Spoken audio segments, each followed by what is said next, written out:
Alright, just like a trip to the dentist, we'll start with the ball peen hammer. Ball peen side down.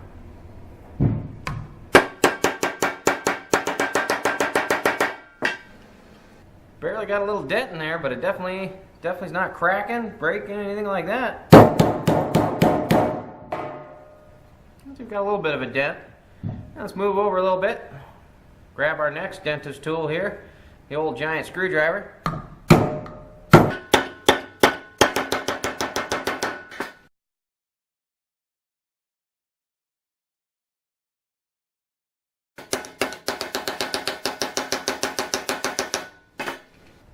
Finally got a little divot in there. You can see we broke the inside lens though.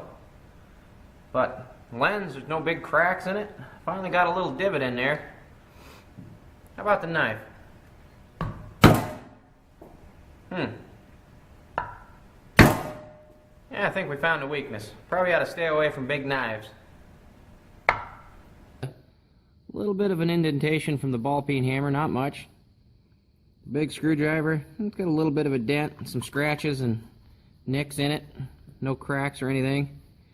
Now that welding slag hammer, get it to focus a little better. You can see I put a big dent in it, a little divot in there, and we actually did break the inside lens because it actually pushed down on that lens enough that it was able to hit that lens and smack it in there. But and somewhere in there we got a couple little knife stab wounds, but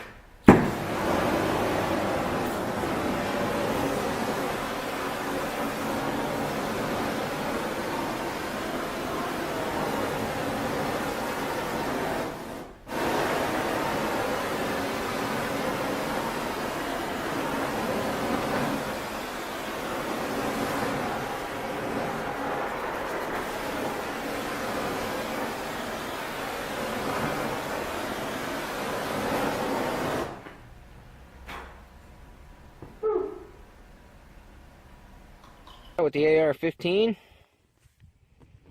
shoots a .223 round. See, it's a pretty small bullet, but it's traveling really fast. I got a feeling this might just punch right through that light bar, poke a couple holes in it. Guess we'll find out. Then we'll move on to the 9mm. See, it's a little bigger around, bigger diameter, but traveling a little slower, so I'm actually a little concerned that this one might stop inside and short out the circuits in there and blow my fuse. That's why I put the fuse in there, just so I wouldn't burn up my jump pack if that happens. We'll see what happens. And then of course, got the old 12 gauge to finish her off. Gonna use some buckshot on that, see what happens. And yep, you guessed it, I even got LEDs on my shotgun. Alright, let's see what happens. Alright, before we take out our zombie light bar, I'm gonna have to go ahead and slip into something a little more uncomfortable. Alright, that's better. Let's take out a light bar. Alright, let's give it a try.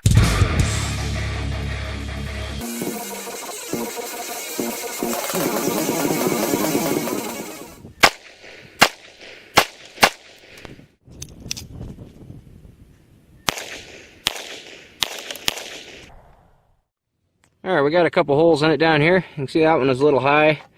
These two are actually a little high too, but got one right through. And you can see, like I thought, those things rip right through and out the back side. And you can see it got a little dark down on this end. Those two are just barely glowing. These two are out. All these up here are out. These four down here are still working. But the rest of the light bar is just fine. So, hey, I guess if you get some damage to one end of your light bar, the rest of it's still going to work to get you home. Let's move on and see what the 9mm does.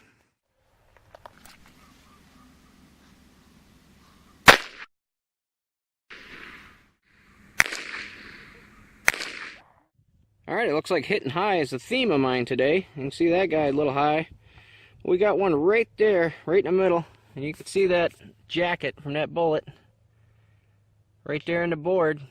And just like I thought it might, looks like it shorted out this whole end of the light bar. But we still got half a light bar left, still working fine.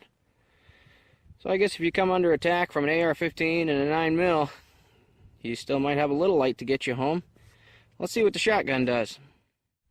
Alright, let's move on to the 12 gauge.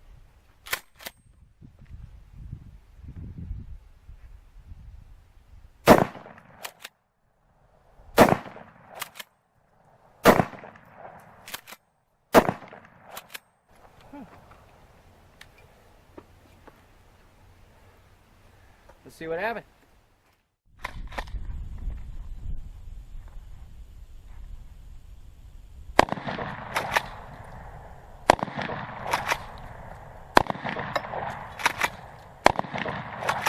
Now that's actually pretty cool. I actually expected to see this lens all full of holes, but if you look at it, there's just a whole lot of little dimples in there, and it's actually shoved the whole outer lens way back into the light bar, and it broke all the inner lenses, but it doesn't look like those things even made it through the outer lens.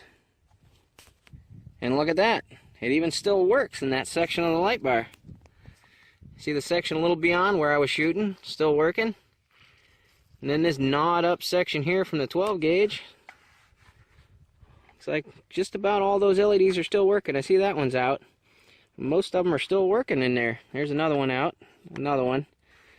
And the whole bottom end down here still working fine. So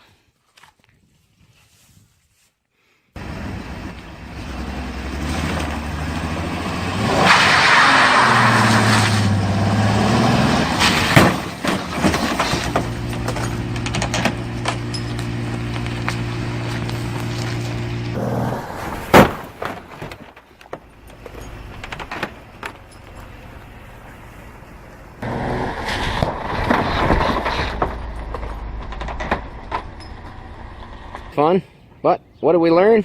Well, little small trees, no problem. Old rotted fence posts, no problem. Side impact with an SUV, well, you're gonna need a new light bar. That thing is pretty flat. That's incredible. But if you notice the way I had it set up, right on the strongest part of this bumper, right behind this plastic is where the actual bumper is on this car. So you notice the front of this car looks pretty much unscathed except this light bar. This light bar took the full brunt of that force. You can see on the side of this Mountaineer over here, got a nice perfect indentation of a light bar in that thing. That is pretty much the only spot that this thing impacted was the light bar. So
alright, I think I finally destroyed one.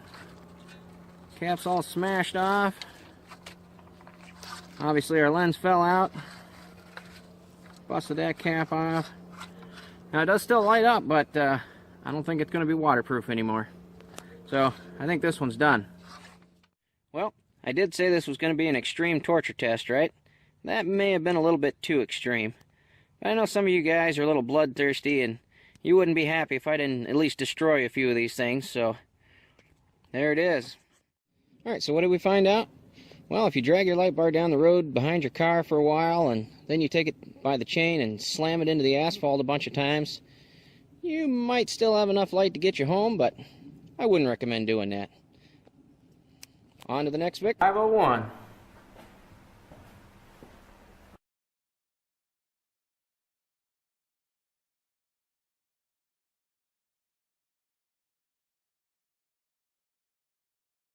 Alright, we're about 17 minutes into the test, and I did notice a slight problem.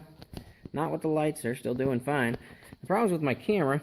If you notice the timer ticking down on that thing, it says I've only got about 11 minutes left on my memory, so we've got a little bit more than 11 minutes to go on here, and I want to make sure we do a full 30 minutes just to say we did.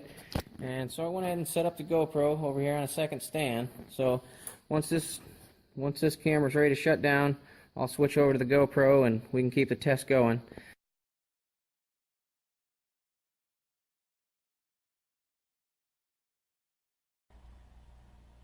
Alright, the other camera's going to shut off in about 15 seconds, so here we are in the GoPro. Just wanted to do this just to make sure. I mean, we're almost to 30 minutes, but I want to go the full time. You know, we don't want those trolls typing in, what's the matter? Did it die at 28 minutes? No, just camera's full of memory, so here we are in the GoPro, and we'll finish the test off. Maybe go a little bit longer. Alright, well there it is. It's been just a little over 30 minutes. Still don't see any signs of water whatsoever behind the lens. Still working fine. I gotta be honest, those little bubbles in the very beginning of the video kinda had me worried, but apparently it was just some air bubbles trapped in the outside of the housing or something, I guess. But 30 minutes in, still looking good. Alright, well there you have it. It's been over 30 minutes, been about 35, 36 minutes, so we've